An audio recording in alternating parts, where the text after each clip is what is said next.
आप सुन रहे हैं विविध भारती। आज के मेहमान इस कार्यक्रम में आइए आज सुनते हैं सर्जिकल ऑन्कोलॉजिस्ट यानी कैंसर रोग विशेषज्ञ डॉक्टर सुल्तान प्रधान से रेणु चतुर्वेदी की बातचीत। दोस्तों नमस्कार। आज एक ऐसी शारीरिक समस्या के बारे में हम बात करने जा रहे हैं जिसका नाम सुनते ही कहने के लिए तो ये शारीरिक है, लेकिन मन पर असर करती है और जान ही चली जाती है। जी हाँ, कैंसर की बात कर रहे हैं। नाम से ही लगता है कि बस अब कुछ भी जीवन बचा ही नहीं है। इसके बारे में तमाम भ्रांतियां हैं, तो आज हमने सोचा कि क्यों ना इसके विशेषज्ञ जो हैं डॉक्टर सुल्तान प्रधान जी से बात की जाए, और उन्होंने समय दिया और फ़ोन पर हम उन्हें रिकॉर्ड करने जा रहे हैं। डॉक्टर सुल्तान प्रधान जी के बारे में थोड़ा सा बता दें। डॉक्टर सुल्तान प्रधान एक सीनियर सर्जिकल ऑन्कोलॉजिस्ट हैं और देश विदेश के ख्याति प्राप्त चिकित्सालय में अपनी सेवा दे चुके हैं। अगर हम अपने देश की बात करें तो Tata memorial hospital of cancer में 3 दशक तक मरीजों का इलाज किया है। आप सर और गर्दन के कैंसर विशेषज्ञ हैं। इसके साथ साथ स्वास्थ्य से जुड़ी हुई अन्य सामाजिक संस्थाओं में और अन्य कार्यक्रमों में अपनी सेवा दे रहे हैं, यानी कि सक्रिय हैं। 3 पुस्तकें आपने लिखी हैं और जाहिर है कि एक लंबा अनुभव है, जाना पहचाना नाम है कैंसर के क्षेत्र में, और कैंसर के लिए समर्पित डॉक्टर प्रधान का दोस्तों हम इस कार्यक्रम में स्वागत करते हैं। डॉक्टर साहब नमस्कार। नमस्कार, thank you very much. Doctor साहब सबसे पहले तो ये बताइए कि कितने वर्षों से आप खुद इस क्षेत्र में कार्य कर रहे हैं? मेरी ट्रेनिंग शुरू हुई थी 50 साल पहले। तो चलिए हमारे दोस्तों को ये आश्वासन हो गया होगा कि एक अनुभवी हम चिकित्सक से बात कर रहे हैं। डॉक्टर साहब जाहिर है कि आप ऑन्कोलॉजिस्ट हैं और ये एक क्षेत्र है, चिकित्सकीय भाषा में ऑन्कोलॉजिस्ट कहते हैं, जो कैंसर की चिकित्सा करते हैं। डॉक्टर साहब इसमें सर्जिकल जब बात आती है तो क्या आप शल्य चिकित्सा करते हैं, यानी सर्जरी करते हैं? हाँ जी। कितनी सर्जरी? कैंसर का इलाज सर्जरी से होता है जी, रेडिएशन से होता है, कीमोथेरेपी से होता है। मैं सर्जरी करता हूँ। अच्छा, चलिए तो ये सर्जरी के क्षेत्र की बात है। और सबसे पहले जब बात आती है कैंसर की तो ये क्या है स्थिति? अगर हम बात करें चिकित्सा के क्षेत्र में क्या होता है कैंसर में? कैंसर में शरीर के कुछ सेल्स रहते हैं, हमारे जो नॉर्मल सेल्स रहते हैं जी, जिसमें वेर एंड टेयर होता रहता है। कुछ इंजरी से खत्म हो जाते हैं, कुछ एजिंग से खत्म हो जाते हैं जी, और रिपेयर प्रोसेस होता है जो वो उन सेल्स को रिप्लेस कर देता है। सो टिश्यूज आर इन बैलेंस। लेकिन जब ये बैलेंस खत्म हो जाता है, खराब हो जाता है, बुरा हो जाता है, तो वो सेल्स मल्टीप्लाई होते ही जाते हैं। रिपेयर प्रोसेस हो गया उसके बाद भी सेल्स मल्टीप्लाई होते जाते हैं और एक तरह की गांठ बन जाती है, स्वेलिंग हो जाती है। जी, उसको हम कहते हैं ट्यूमर है। जी, फिर कुछ वक्त के बाद अगर वो रुक जाता है तो वो है नॉन कैंसरस ट्यूमर, जी, नॉन मेलिग्नेंट ट्यूमर, जी, बीनाइन ट्यूमर। लेकिन जब वो कंटिन्यू करता है, ग्रोथ करता ही जाता है और जो नॉर्मल टिश्यूज के अंदर टेंटिकल्स डालता रहता है, इन्फिल्ट्रेट करता है, तो उसको हम कहते हैं मेलिग्नेंट ट्यूमर जी, और कैंसरस ट्यूमर, जो डिस्ट्रॉय करता है। जब ग्रो करता है न सिर्फ बॉडी के काम आता है लेकिन बॉडी को डिस्ट्रॉय करता जाता है, सराउंडिंग टिश्यूज को डैमेज भी करता है और स्प्रेड होता है। स्प्रेड होकर जहाँ पर है शुरू हुआ है वहाँ से लंग्स में जाकर बैठता है, फिर वहाँ ग्रो करता है, लिवर में जाता है, बोन्स में जाता है, ब्रेन में जाता है। तो इस तरह से अपने आसपास जो है कि वो फैलता जाता है और बाकी चीज़ों को, बाकी अंग को भी प्रभावित करने लगता है, तो जाहिर है ये स्थिति बिगड़ जाती है। हाँ जी। तो इसका आमतौर पर अगर हम बात करें तो कारण क्या है, क्यों होता है ये? बहुत ज्यादा कैंसर में कॉज टबैको है। हमारे मुंह का कैंसर, लंग्स का कैंसर, थ्रोट का कैंसर, वो सब टबैको का एक प्रूवन कॉज है। या हम टबैको चबाते हैं, जी, गुटखा लेते हैं या स्मोकिंग करते हैं, वो ये कैंसर के प्रूवन कॉज है। कॉज एंड इफेक्ट हमको बराबर पता है, ये लिया और ये कैंसर हुआ। हर एक को नहीं होता है, जी, कुछ लोग छूट जाते हैं, बच जाते हैं, और उन्हीं लोगों को देखकर दूसरे लोग बोलते हैं अरे उनको कुछ नहीं हुआ, मुझे भी कुछ नहीं होगा, लेते जाते हैं। लेकिन जिनको ससेप्टेबिलिटी है उनके लिए वो टबैको बिल्कुल जहर है। सो मेजॉरिटी ऑफ द कैंसर्स इसकी वजह से होता है, ये टबैको की वजह से होता है। कुछ कैंसर है जो किसी वायरल इन्फेक्शन, पास्ट में कहीं वायरल इन्फेक्शन हुआ हो, जी, जैसे हेपेटाइटिस बी वायरस का इन्फेक्शन हुआ या हेपेटाइटिस सी वायरस का इन्फेक्शन हुआ, उनको कुछ सालों के बाद लिवर का कैंसर हो जाता है, यूट्रस का कैंसर हो जाता है, नेज़ोफेरिंक्स का कैंसर हो जाता है। सो tobacco and virus are the proven causes of for many cancers. यानी कि बहुत सारे कैंसर में से ये 2 प्रमाणित हो चुका है कि तंबाकू से और धूम्रपान से, और ये जो बीमारी है वायरस से भी होता है। आज हमारे देश का ये इतना बड़ा प्रॉब्लम है कैंसर, और दुख की बात है कि ये लार्जली प्रिवेंटेबल कैंसर है। सिर्फ हमारी लाइफस्टाइल सुधरे, सिर्फ हमारे बच्चों को अगर हम स्कूल दिनों से बताएं कि ये कितनी खतरनाक चीज है, अगर हम उनको इन आदतों से दूर रख सकें जी, तो देश का ये बहुत बड़ा प्रॉब्लम कम हो सकता है। आपने शायद सलाम बॉम्बे फाउंडेशन का नाम सुना होगा। जी, सलाम बॉम्बे फाउंडेशन ने एक तय किया कि हम लोग म्यूनिसिपल स्कूल चिल्ड्रन, जहाँ पर स्कूल ड्रॉप आउट रेट्स बहुत हाई रहते हैं, जी, बच्चे स्कूल जाते नहीं है, घर में जी, शराब चल रहा है, बाहर जाकर वो गुटखा खाते रहते हैं और स्कूल में से ड्रॉप आउट होते रहते हैं, उन बच्चों को सलाम बॉम्बे फाउंडेशन ने सही पटरी पर लगाया है। उनमें जो टैलेंट है, जी, किसी का म्यूजिक में टैलेंट है, किसी का स्पोर्ट्स में टैलेंट है, किसी का आर्ट में टैलेंट है, उन टैलेंट्स को हार्नेस कर कर उनको टबैको की हैबिट से दूर रखा है, तंबाकू कर दिया क्लीन बोल्ड। लाखों बच्चे हमारे म्यूनिसिपल स्कूल के बच्चे सही रास्ते पर प्रोडक्टिव काम कर रहे हैं, स्कूल में से ड्रॉप आउट नहीं हो रहा है, सोशल वर्क कर रहे हैं, औरों को सिखा रहे हैं कि नहीं ये बहुत बुरी आदत है। ये हमारे देश के लिए जब इस प्रोग्राम की रियल असर पता चलेंगी 10 साल और 20 साल के बाद, और जब हम देखेंगे कि हाँ ये कैंसर जो हमारे लाइफस्टाइल रिलेटेड कैंसर उनका इंसिडेंस कम हो जाएगा, तो कितनी बड़ी बात है। देश का कितना बड़ा प्रॉब्लम हल कर सकते हैं अगर हम जी, बाय अडॉप्टिंग हेल्दी लाइफस्टाइल। क्या बात है, बिल्कुल सही कहा डॉक्टर साहब आपने। और ये तो एक फाउंडेशन काम कर रहा है, लेकिन ये हम सब की पारिवारिक तौर पर, व्यक्तिगत तौर पर भी ये जिम्मेदारी है कि अगर हम जिम्मेदारी ले लें और बच्चों में सही दिशा दें, सही संस्कार दें, इन आदतों से दूर रखें और उनकी जो प्रवृत्ति है जिसमें खुश रहते हैं, जो करने की प्रवृत्ति है उसकी तरफ उन्हें कोई दिशा दें, तो ये बहुत बड़ी समस्या है। और जो हमारे देश की ऊर्जा, पैसा, सब चीजें जो लग रही हैं, धन लग रहा है कैंसर में, वो कहीं और इस्तेमाल हो सकता है। यस, क्या बात है, बहुत अच्छी बात और जी, एडल्ट्स को सिखा सिखा के उनकी आदतें इतनी गहराई में पड़ गई है कि जी, वो छोड़ने वाले नहीं है। जब उनको हो जाती है बीमारी, जी, फिर पश्चाताप होता है, फिर छोड़ देते हैं। और हर एक मरीज को मैं कहता हूँ कि अभी और जी, दोस्तों को हेल्प करो छुड़ाने के लिए। आपके घर के नजदीक जो स्कूल है जी, वहाँ जाकर अब दिखाओ क्या इसके परिणाम होते हैं, और ये सेवा करो। उनकी माओ की दुआ लगेंगी आपको, वो करते हैं। क्या बात है। डॉक्टर साहब, अब बात आती है कि अगर हम बात करें कि शरीर के किस भाग का कैंसर सबसे अधिक होता है या कहाँ कहाँ होता है, पहले तो ये बताइए। शरीर के किसी भी हिस्से में कैंसर हो सकता है। हर जी, एक टिश्यू का वेयर एंड टेयर होता है जी, और रिपेयर प्रोसेस करना तो रिपेयर करना रहता है। जी, तो जो सेल्स वॉर्न आउट होते हैं उनको रिप्लेस करने के लिए दूसरे सेल्स, यंग सेल्स मल्टीप्लाई होकर उसको रिपेयर करते हैं। जी, जब ये रिपेयर प्रोसेस में इम्बैलेंस हो जाता है तो ग्रोथ होता है। तो जो किसी भी ऑर्गन में, लिवर में, पैंक्रियाज में, इंटेस्टाइन में, लंग्स में, बोन्स में, ब्रेन में, जबान पर, गाल में, कहीं जी, पर भी, यूरिनरी ब्लैडर में, बोन्स में, कहीं पर भी कैंसर हो सकता है। ब्लड का हर एक कैंसर, स्किन का कैंसर भी होता है।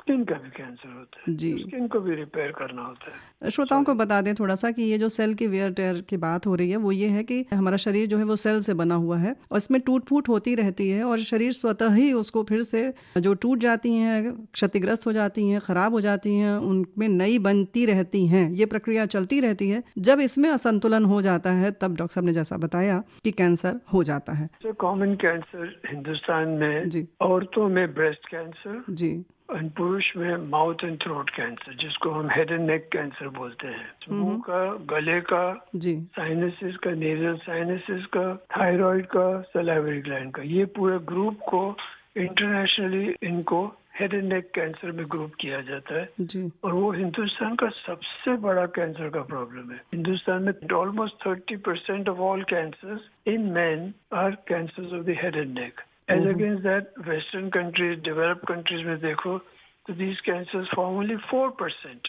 of their cancers. In our country, 27 to 30% of our cancers ये मुंह और गले के कैंसर, जिसको हम हेड एंड नेक कैंसर में ग्रुप करते हैं। कितना बड़ा, और लाइफस्टाइल रिलेटेड।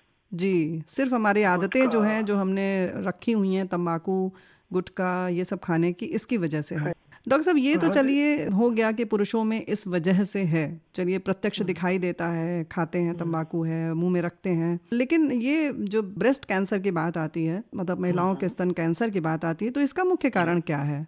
इसका कारण अब तक पता नहीं है। Small percentage of breast cancer hereditary रहते हैं जी, जो हम देखेंगे कि मरीज आती है बोले कि हाँ इनको कैंसर है, इनकी माँ को था या एक दो बहनों को था या जी, आंटी को था, पेटर्नल आंटी को था या मेटर्नल आंटी को था या ग्रैंड मदर को था। ये हेरिडिटरी कैंसर है, लेकिन large majority of breast cancers are not hereditary.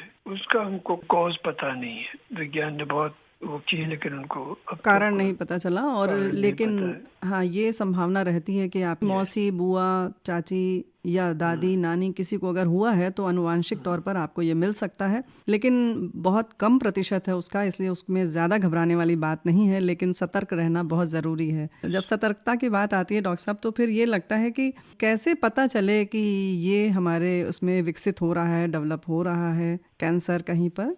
दुनिया भर की कैंसर सोसाइटीज में जी, कुछ वार्निंग सिग्नल्स डेवलप किए हैं जी, कि हमको कहीं पर कोई लंप या बम्प हो, कहीं पर गठान जी, दिखाई दे, जो पहले नहीं थी। अब मैं देख रहा हूँ कि मुझे गठान है, ब्रेस्ट में गठान हो, कहीं लिम्स में, मसल्स में कहीं गठान हो, जी, कहीं गले में गठान दिखाई दे, तो उसका एक कारण कैंसर हो सकता है। कुछ और कारण भी हो सकते हैं, जी, लेकिन एक कारण कैंसर हो सकता है। अगर ऐसा गठान जो पहले नहीं थी और अब हुई, तो जाकर डॉक्टर की सलाह लेना जरूरी है। जी, या आपको कहीं से ब्लीडिंग होती है, जी, नाक से ब्लीडिंग होती है, या इंटरमेंस्ट्रुअल ब्लीडिंग हुआ, हाँ, मतलब मेंस्ट्रुअल या साइकिल जब होता है तो वो रेगुलर नहीं हो या उसके बीच में कभी हो रहा हो तो?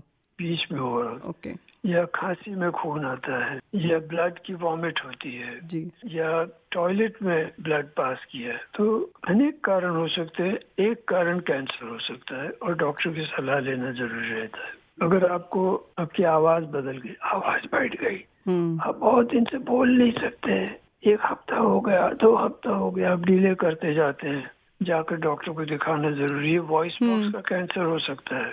आपको भूख अच्छी लगती है, अब मुझे कुछ दिनों से भूख लगती नहीं है, मेरा खाना बहुत कम हो गया है, एक कारण हो सकता है कैंसर। आपको कोई फिक्र से भी होता होगा, लेकिन कैंसर एक कारण हो सकता है। अगर वो परसिस्टेंट है, 2 हफ्ता 3 हफ्ता ठीक नहीं हुआ, तो सलाह लेना जरूरी है। आपको बाउल मूवमेंट्स, पैखाना ठीक से होता था, जी, अब सडनली आप देखते हैं कि मुझे रोज होता नहीं है, कभी लूज मोशंस हो जाते हैं, फिर कुछ दिन बिल्कुल मुझे कॉन्स्टिपेशन हो जाता है, फिर मुझे लूज मोशंस होते हैं, फिर कॉन्स्टिपेशन होता है। सलाह लेना बहुत जरूरी है। यानी कि कुल मिलाकर हमारी जो दिनचर्या है, जब सामान्य से थोड़ी भी इधर उधर हो और ज्यादा दिन वो रहे, तो हमें थोड़ा सजग हो जाना चाहिए और चिकित्सक से सलाह लेने में कोई बुराई नहीं है, ले लेना चाहिए। चाहे वो खाने से संबंधित हो, भूख लगने से हो, या कहीं से भी खून आ रहा हो, या आपके दस्त जैसी समस्या हो, पतले दस्त हो रहे हो या कब्ज हो, किसी भी स्थिति में आपको थोड़े दिन ज्यादा दिन तक अगर ऐसा होता है तो डॉक्टर साहब से मिलना चाहिए। इसके संग संग खांसी भी बहुत दिनों तक हो या कुछ भी, निप्पल से डिस्चार्ज होता हो, अच्छा, तो औरतें बहुत घबरा जाती हैं, जी, हेल्प के लिए आती हैं। सही बात है, आना चाहिए, जी, लेकिन अगर निप्पल में से व्हाइट डिस्चार्ज आता है, मिल्की डिस्चार्ज आता है, वाटरी डिस्चार्ज आता है, तो उसमें कोई घबराने की बात नहीं है। अगर उसमें ब्लड आता है, जी, there is a blood stain nipple discharge, immediately it has to be attended to. यानी कि खून आए तो आप मिलें चिकित्सक से, लेकिन अगर पानी है और कुछ भी आ रहा है तो भी आप चिकित्सक से मिल सकती हैं। आपको नहीं मिलेगा जवाब, ये बहुत अच्छा लगेगा आपको, लेकिन गांठें कहीं पर भी हैं, स्तन में है, गर्दन में है, पेट में है, कहीं पर भी आपको लगता है, बाहों में निचले हिस्से में है या कहीं पर भी है, तो ये कहीं ना कहीं संभावना है, कम है संभावना, लेकिन फिर भी सजग रहना ज़्यादा बेहतर है ना। इलाज से बेहतर है कि हम पहले उसमें सजगता देखें और सावधानी बरतें। डॉक्टर साहब, अक्सर ये सुनने में आता है कि उनका 3rd स्टेज का कैंसर है, उनके 1st स्टेज का था इसलिए ठीक हो गया, तो ये स्टेजेस क्या हैं? जैसे मैंने पहले बताया, कैंसर एक जगह से शुरू होता है, जी, कहीं हो, मान लो गले में, मान लो जबान पे शुरू हुआ, जी, जबान में शुरू हुआ तो हम देखते हैं धीरे धीरे कुछ एक सोर डेवलप होता है, एक अल्सर जैसा डेवलप होता है, एक जख्म जैसा डेवलप होता है। जी, फिर हम उसको इग्नोर करते हैं तो बढ़ता जाता है, बढ़ता जाता है। तब उस वक्त तो स्टेज 1 में है, हम उसको इग्नोर करते हैं तो बड़ा, उसकी साइज बढ़ते जाती है और उसकी गहराई बढ़ते जाती है। धीरे धीरे वो उसकी साइज के मुताबिक स्टेज 2 हो जाता है। फिर उसके सेल्स वहां से गर्दन में आते हैं। गर्दन में जो लिम्फ नोड्स होते हैं, जी जो हमारा डिफेंस मैकेनिज्म है, वहां पर जाकर वो सेल्स ट्रैप होते हैं, जो कैंसर के सेल्स वहां ग्रो होने लगते हैं। जी वो स्टेज 3 हो जाता है। ज्यादा लिम्फ नोड्स में जाते हैं और फिर जाकर लंग्स में स्प्रेड होता है, वो स्टेज 4 हो जाता है। तो इस तरह स्टेजेस हर एक के, ब्रेस्ट में अगर लंप हुआ तो शुरू होता है वो स्टेज 1 से, जी फिर वहां से हमारे आर्म पिट में जो लिम्फ नोड्स रहते हैं, बगल में जो लिम्फ नोड्स रहते हैं, उसमें फैलता है, स्टेज 2 हो जाता है। फिर वहां से फैलते फैलते लंग्स में, लिवर में, बोन्स में, वो जगह पर जाकर वो स्टेज 4 हो जाता है। सो इस तरह के स्टेजेस हैं। साइज वाइज भी स्टेज बनती है और कहाँ कहाँ पहुंचा है वो, जी उस पर से भी स्टेज 3 या स्टेज 4 रहती है। अर्ली स्टेज में हम उसको ट्रीट करें, जी उतना क्योर के चांसेस अच्छे रहते हैं। यानी कि जितनी जल्दी हम चिकित्सक के पास जाएं, इलाज शुरू कर लें, तो जाहिर है कि इससे छुटकारा पाने की संभावना बढ़ जाती है। जो आपने कहा वो बहुत जरूरी बात है। जी फिर उसकी चिकित्सा करो जी और फिर इलाज करो। हाँ, इलाज पूरा करना बहुत जरूरी है। बहुत बार क्या होता है जी। बहन, वो डायग्नोज तो कर लेते हैं, जी फिर पैसे नहीं है तो इलाज नहीं करते हैं, इंश्योरेंस नहीं है।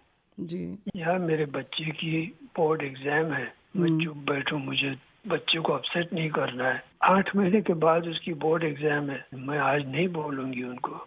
वो 8 महीने तक ब्रेस्ट की गांठ बढ़ते बढ़ते बढ़ते बढ़ते स्टेज 3 हो जाती है बोर्ड एग्जाम के बाद, फिर वो आते हैं। और ये कोई एकाध केस है, वैसा नहीं है। अगर आप हमारी क्लिनिक में बैठेंगे जी तो आप देखेंगे this is more a rule than exception. वो बेचारी औरतें अपना खुद का ख्याल नहीं रखती हैं, बस वो मेरे हस्बैंड बीमार हैं, उनको नहीं अपसेट करना है, मेरे बच्चे की एग्जाम है, उसको नहीं अपसेट करना है। वो उसी में पड़ी है बेचारी, खुद का अपना नहीं ख्याल रखती है और इसमें बीमारी बढ़ते जाती है। ये जो लिस्नर है उनको ये बात बताना बहुत जरूरी है। जी। हेल्थ इंश्योरेंस करो, जी अर्ली डिटेक्शन करने से नहीं कुछ होता है, has to be followed by early treatment. Treatment जी अगर अर्ली ट्रीटमेंट करते हैं जी तो वो इलाज सिंपल होता है, वो एक ट्रीटमेंट से इलाज हो जाता है। अगर सर्जरी है तो सिर्फ सर्जरी से हो जाता है, फिर उनको कीमोथेरेपी, रेडिएशन थेरेपी नहीं लेना पड़ता है, अच्छा तो खर्चा कम हो जाता है। एक इलाज भी ऐसा रहता है कि अर्ली स्टेज में आए तो ब्रेस्ट निकालने की जरूरत नहीं पड़ी, जी अर्ली स्टेज में आए तो साउंड बॉक्स निकालने की जरूरत नहीं पड़ी, अंदर लेजर से वो ग्रोथ को निकाल दिए, जी वो अच्छे हो गए।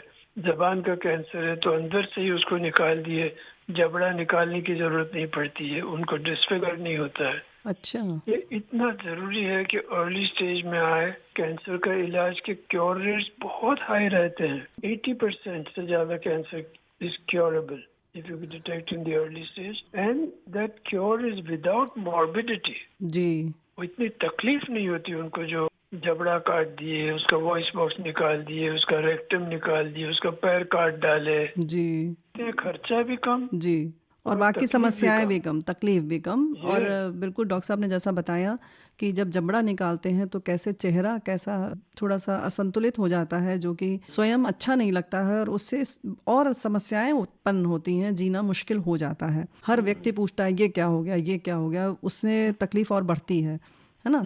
तो कहीं ना कहीं इन सारी चीज़ों से बचने के लिए, जैसा कि डॉक्टर साहब बता रहे हैं श्रोताओं, शुरू में आप पहले तो जांच करवा लें, जांच के बाद इलाज बहुत बहुत ज़रूरी है। इसमें टालेंगे अगर तो आपकी समस्या बढ़ेगी, पैसे और खर्च होंगे और कहीं ना कहीं फिर बचने की संभावना भी, उसका जो प्रतिशत है वो बहुत कम हो जाएगा। 80% तक संभावना रहती है अगर आप शुरू में इलाज शुरू कर लेते हैं शुरुआती दौर में, तो आप बच सकते हैं। और जाहिर है कि आपकी जो ज़िंदगी जितनी है, आमतौर पर डॉक्टर साहब श्रोता यही कहते हैं, हमारे सभी लोग आसपास में कहते हैं कि सांसें गिन कर मिली हुई हैं, जितना जीना है जी लेंगे, लेकिन भाई जितना जीना है उतना ठीक से जिया जाए तो ज़्यादा बेहतर है। Absolutely.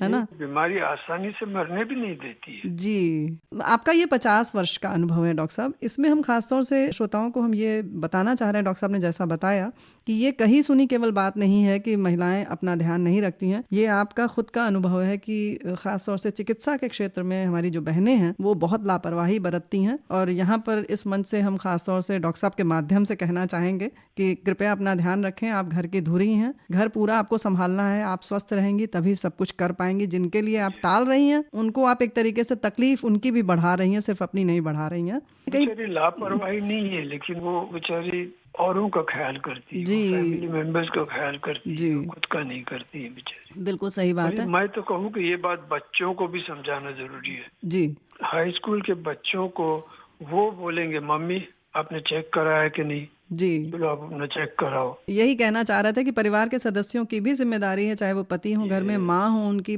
पिता हों, भाई हों, ये भाभियां हों या अन्य सदस्य जो भी हैं, वो भी उन्हें पूरा सहयोग दें। एक दिन खाना कम खा लें, कुछ और बनाकर खा लें, लेकिन माँ को भेजें, घर की स्त्री को भेजें कि वो जाकर इलाज करवाएं, है ना। तो ये बहुत बड़ी बात है। ये डॉक्टर साहब आप जो सामाजिक कार्य कर रहे हैं, ये इसका एक पहलू है जो आप इतने संवेदनशील हैं, समझ रहे हैं कि समस्या कहाँ पर है। डॉक्टर साहब जैसे कि लाइलाज है कि आमतौर पर माना जाता है, लेकिन आपकी बातों से ये स्पष्ट हो गया कि किस किस स्तर पर हम कितनी कितनी अपनी संभावनाएं बचने की रख सकते हैं। तो इलाज तो है पूरी तरह से ना डॉक्टर साहब? यस, अगर हम अर्ली स्टेज में कैंसर को डिटेक्ट करते जी। हैं तो more than 80% are completely curable. जी ये जी बात है कि 15 to 20% बहुत अर्ली स्टेज में भी ट्रीट किया और हम लोग सक्सेसफुल नहीं होते हैं। जी और ये विज्ञान स्टडी करता ही रहता है, ये सिर्फ हमारी हार है। विज्ञान बहुत रिसर्च कर रहा है कि क्यों ये 15% या 20% में हम ना सफल रहते हैं। जी उसका कोई जवाब नहीं मिल रहा है। जितना हमको आज पता है जी उससे तो हम अगर करें तो 80% क्योर हो जाते हैं। बिल्कुल। जैसे वो सेकंड स्टेज में जाता है तो वो 70%, 65% हो जाता है। जी थर्ड स्टेज में हो जाता है तो फिर उसका 50% हो जाता है। फोर्थ स्टेज में आ गया तो या 0 है या 25% है, उससे ज्यादा नहीं होता है। तो इलाज किस किस तरह से करते हैं इसमें डॉक्टर साहब? सॉलिड ट्यूमर्स है, उसका इलाज मेन स्टे है विद सर्जरी, ऑपरेशन से इलाज होता है। और अगर उसका स्टेज ज्यादा है तो सर्जरी के बाद रेडिएशन थेरेपी और कुछ लोगों में कीमोथेरेपी भी।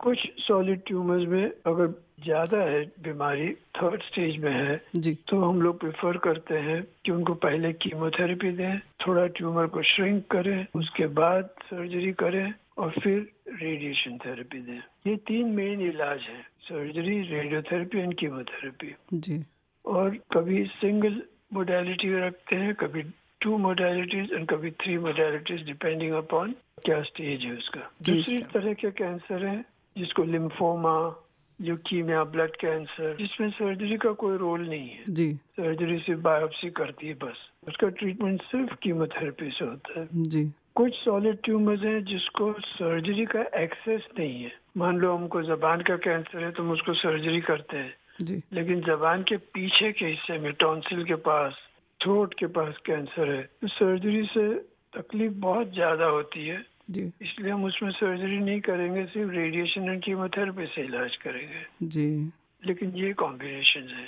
ये जो कॉम्बिनेशन है आमतौर पर रेडिएशन में या कीमो में ये बाल आदि की समस्या होती है, बाल झड़ने की, या किस किस में होती है? कीमोथेरेपी में बाल झड़ जाते हैं, जी रेडिएशन से नहीं झड़ते। कीमोथेरेपी से बाल झड़ जाते हैं, जी लेकिन वो टेम्पररी है, जी। वो बाद में आ जाते हैं। 6 महीने के बाद हेयर ग्रोथ आ जाता है। ये जो कीमोथेरेपी है, बहुत इसके पीछे जो है ना बड़ी भ्रांतियां हैं। पहले हम लोग भी ऐसा सोचते थे कि कीमोथेरेपी में पता नहीं क्या होता है, इसमें सिर्फ दवाएं दी जाती हैं, कुछ इंजेक्शन दिए जाते हैं ना डॉक्टर साहब? यस, कुछ इंजेक्शन दिए जाते हैं। जी और कीमोथेरेपी कुछ सालों पहले जी सबसे बड़ी समस्या रहती थी, टॉलरेट नहीं करते थे बिकॉज वॉमिटिंग जान ले लेती थी वो वॉमिटिंग से। जी अब वॉमिटिंग के लिए बहुत अच्छी दवाएं आई हैं और वो लोग ये कंट्रोल कर सकते हैं। लेकिन हेयर फॉल अभी भी होता है, जी ब्लड काउंट लो हो जाते हैं जी और वो मॉनिटर करते हैं। कीमोथेरेपी के डॉक्टर्स ठीक तरह से मॉनिटर करते हैं जी कि ब्लड काउंट डेंजरसली लो ना हो जाए। जी पहले ये इस चीज में रिस्क बहुत ज्यादा रहता था। आजकल science is develop to a stage यहाँ इतनी तकलीफ नहीं होती है। खास करके वॉमिटिंग को कंट्रोल किया है, वो बहुत ही बड़ी बात है। जी बहुत बड़ी बात है। पहले बहुत तकलीफ देह होता था जब भी कीमो होती थी, तो लोग बिल्कुल, मतलब सच बात है कि उनको दूसरी तरह से जीना भी बहुत मुश्किल हो जाता था इलाज के संग संग। अब जाहिर है कि जो शोध हो रहे हैं, जो रिसर्चेज हो रही हैं, उनसे इन सब चीज़ों में विकास हो रहा है और तब्दीलियां आ रही हैं। डॉक्टर साहब ये बताइए कि अगर एक व्यक्ति जो कैंसर ग्रस्त है वो दूसरे के संपर्क में आता है या शारीरिक संबंध बनाता है, तो क्या उसको भी होने की संभावना है क्या? नहीं, बिल्कुल नहीं। जी ठीक है। लोगों को बहुत डर रहता है, जी मेरी प्लेट में मेरे बच्चों को नहीं खाना खिलाऊंगी, मेरे हस्बैंड को नहीं खाने दूंगी। ऐसा बिल्कुल नहीं है। जी। It is not an infectious disease. Cancer का इलाज बहुत ज्यादा महंगा है क्या डॉक्टर साहब? बहुत महंगा है बेटा, बहुत लंबा है। और दुख की बात यह है कि जो मैं आपको बताऊं, mouth cancer, breast cancer so easily detectable in stage 1, जी, लेकिन आप किसी भी कैंसर सेंटर में जाओ, 75% आर डिटेक्टेड इन स्टेजेस 3 और 4, फर्स्ट टाइम डिटेक्टेड स्टेज। तो फिर उनकी सर्जरी होती है, उनको रेडिएशन थेरेपी होता है, उनको कीमोथेरेपी होता है। कौन इतना अफोर्ड कर सकता है? इसलिए हेल्थ इंश्योरेंस बहुत ही जरूरी है। उसके संग संग शुरुआती दौर में आपका सजग रहना भी श्रोताओं बहुत ज़रूरी है। सरकार कुछ चला रही है योजनाएं, या क्या बता सकते हैं डॉक्टर साहब? They will always do with good intentions, वो लोग कर रहे हैं, जी, लेकिन रिसोर्सेज कम है नहीं। जी, कुछ पेमेंट्स कभी लेट आते हैं, पेमेंट्स बहुत बहुत बहुत कम रहते हैं, तो कुछ डॉक्टरों को या कुछ हॉस्पिटल्स को नहीं इंटरेस्ट रहता है वो करने में, बिकॉज दाम ज्यादा नहीं है, खर्चा बहुत ज्यादा है। जी, हॉस्पिटल्स भी कैसे सस्टेन कर सकती हैं अपने आप को? बिल्कुल सही बात है। Institutions invite welfare. हर एक इंस्टीट्यूशन अगर अच्छा काम करती है तो देश में बहुत अच्छे लोग हैं जो वेलफेयर के लिए पैसा देते हैं और वो पैसे से लोगों को हेल्प कर सकते हैं। हर एक इंस्टीट्यूशन की रिस्पॉन्सिबिलिटी है। हम लोग यहाँ पर head and neck cancer institute बनाया है, जी, 100 बेड का हॉस्पिटल है। जी, इंडिया के नंबर 1 कैंसर के लिए हमने ये हॉस्पिटल बनाया है जी, कि हमको इस कैंसर की हर एक तरह की प्रॉब्लम्स जो देश को है, हम लोग हमारे जो लिमिटेड कैपेसिटी उसमें हम उसको एड्रेस करें, बिल्कुल दे बच्चों सकें। को ट्रेन करें ताकि वो जाकर और जगह पर ये प्रैक्टिस करें, जी, यहाँ पर कम से कम दाम में उनका ट्रीटमेंट करें। जो लोग नहीं अफोर्ड कर सकते उनको वेलफेयर से हेल्प दिलाकर करें। लेकिन हर एक तरह से जो भी हेल्प बिल्कुल कर सकते हैं हम लोग करते हैं। वैसे हर एक इंस्टीट्यूशन की ये जिम्मेवारी है कि वो करे ऐसा काम, बिजनेस की तरह नहीं चला सकते हैं। बहुत बड़ी बात आपने कही। Charity, there has to be charity, charity होनी चाहिए। Love within you. इसके लिए व्यक्तिगत तौर पर भी लोगों को आगे आना चाहिए। हमें लगता है कहीं ना कहीं खुले हाथ से दान देना चाहिए, समय देना चाहिए। समय दें अगर लोग तो भी बहुत सारी चीज़ें होंगी। जहाँ पर होते हैं पेशेंट वहाँ पर जाएं। हैं लोग, अगर अच्छा काम देखते हैं तो देते हैं। तो डॉक्टर साहब को इसीलिए शायद बहुत सारे सम्मान भी मिले हैं। धन्वंतरी सम्मान भी मिला है महाराष्ट्र सरकार की ओर से। डॉक्टर साहब, आप इतना ज़्यादा मरीजों से रूबरू होते हैं, तो आपको सामान्य बात क्या लगती है कि आम तौर पर क्या बताना चाहिए लोगों को? ये तो बाकी चीज़ें आपने बता दी, सबसे ज़्यादा लोगों में क्या दिखता है आपको जब पेशेंट आते हैं आपके पास? तो मैं तो जहाँ करता हूँ गरीबी देखता हूँ। गरीबी और कैंसर आने से वो 1 या 2 ग्रेड गरीबी बढ़ी जाती है उनकी। इसलिए सबसे पहले मैं कहूँगा कि प्लीज आप हेल्थ इंश्योरेंस कराओ। जैसे मैंने बताया कि अगर आप अवेयर रहो कि क्या चीज डेंजरस वार्निंग सिग्नल्स क्या है, और वो आए तो ऑस्ट्रिच की तरह छिपा नहीं डालो, आओ इलाज करो, बिल्कुल, और सक्सेसफुल हो जाओ। और बहुत सारे अस्पतालों में जाने पर जब पैसे की भी समस्या आती है अगर लोगों को, तो बहुत सारे लोग मदद के लिए भी आते हैं, ये मानकर कि बहुत महंगा इलाज है तो हम जाएंगे ही नहीं। ऐसा ना करें। जैसा डॉक्टर साहब ने कहा कि शुतुरमुर्ग की तरह रेत में अपना गर्दन जो है वो घुसाकर बैठ न जाएं, बल्कि बाहर आइए समस्या को लेकर। कहीं ना कहीं कोई ना कोई हाथ मदद के लिए आगे आएगा। डॉक्टर साहब ये जानना चाह रहे हैं कि मनोवैज्ञानिक रूप से क्या उनके ऊपर असर होता है, और अगर उन्हें मनोवैज्ञानिक रूप से वो अगर पावरफुल रहें, खुश रहें, तो क्या इलाज में मदद मिलती है या नहीं मिलती है? क्या होता है? हाँ, इलाज में मदद मिलती है। वो बेचारे अपने आप से मेंटली इतने डिस्टर्ब हो जाते हैं, वो अपने आप को कोई अलग तरीके का ही समझते हैं। Confident people lose their confidence, they are not confident in society. और उनको ये देखना जरूरी है कि हमारे पास एक पूरा ग्रुप है, कैंसर सर्वाइवर ग्रुप जी, वो और मरीजों को हेल्प करते हैं। अच्छा, द कैंसर सर्वाइवर ग्रुप एक हमारे अस्पताल में कभी आप आएंगे ना रेणु बहन जी, तो एक विक्ट्री वॉल देखेंगे आप, अच्छा, जहाँ लोगों ने अपना अपना एक्सपीरियंस लिखा है और वो औरों के गम में अपना गम भूल जाते हैं और मरीजों को देखते हैं और वो बताते हैं देखो मेरा वॉइस बॉक्स चला गया है लेकिन मैं अभी बात करने को सीख गई हूँ और किस तरह मैं सीखी हूँ, और उनको सिखाएंगे, उनको बताएंगे किस तरह से हम लोग बात कर सकते हैं। Breast cancer women they show to the other women, we go out, we meet friends, we go to work, किस तरह से उनको प्रोस्थेसिस देते हैं, रिहेबिलिटेशन करते हैं। ये तो बेचारी एक कोई फाइल लेकर अपना एक साइड का स्तन छिपा के रखती हैं जी, उनको शर्म आती है, उनको किसी को फेस नहीं करना रहता है। लेकिन ये जो रिहेबिलिटेशन ग्रुप है जी। Cancer survivor group. They may have treatment in any hospital. They can come to our hospital. It's a totally free rehabilitation service done by people who have survived cancer. जी। उससे ज्यादा कौन सा counsellor बता सकेगा? जब वो खुद विमेन वहाँ बैठती हैं, वो अपना ड्रेस दिखाती हैं, वो बताती हैं कैसे हम 25 साल पहले ये ब्रेस्ट कैंसर में ऑपरेशन किया था, लेकिन मैं आज सभी काम करती हूँ और ऑर्गेनाइजेशन में हूँ। क्या बात है। कितने सर्जन हैं, कितने लोगों को रेक्टम स्टूल पैसेज निकाल दिया है और परमानेंट आर्टिफिशियल स्टोमा है उनके एब्डोमिनल वॉल पर। अच्छा। वो स्टूल यस, और उस एब्डोमिनल वॉल से वो वहाँ पर उनको स्टूल पास करते हैं, लेकिन वो सब काम करते हैं, वो सर्जन है, वो खुद ऑपरेट करते हैं, किसी को पता भी नहीं कि इसको आर्टिफिशियल स्टोमा है। ये किसी का यूरिनरी ब्लैडर निकाल दिया बेटा, और उनको आर्टिफिशियल ओपनिंग है on the abdominal wall where he passes urine from, वो बैग में आता रहता यूरिन, वो कुछ वक्त के बाद, वो ऑपरेशन के बाद जाकर वो यूरिन बैग एम्प्टी कर देते हैं। और अपने श्रोताओं को बता दें, डॉक्टर साहब जैसा बता रहे हैं कि किसी को दस्त होने में समस्या होती है, यानी कि वो जो स्थान है वो कैंसरग्रस्त हुआ था, वो निकाल दिया गया, तो अलग स्थान से उनकी लैट्रिन पास कराई जाती है और वो उसको खाली करते हैं। वो डॉक्टर हैं, वो सर्जरी भी कर रहे हैं, यानी कि सामान्य दिनचर्या अपनी कर रहे हैं। ऐसे ही पेशाब की बात होती है तो वो भी थैली में एकत्र होती है और कहीं और फिर उन्हें खाली करते रहना पड़ता है। तो ये उनकी ज़िंदगी का एक हिस्सा बन गया है, लेकिन वो सामान्य ज़िंदगी जी रहे हैं हमारी आपकी तरह। ये बहुत सारी सफलता की कहानियाँ हैं जो डॉक्टर साहब बता रहे हैं और डॉक्टर साहब देख रहे हैं।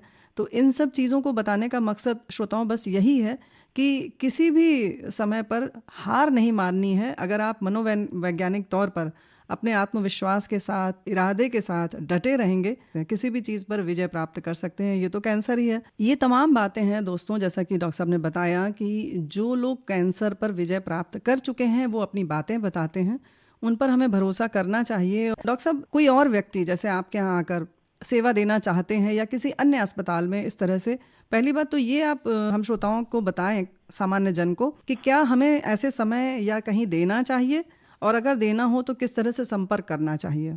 अगर वो हॉस्पिटल अगर ऑर्गेनाइज कर सकते हैं जी, तो ये बहुत बड़ी सेवा होगी।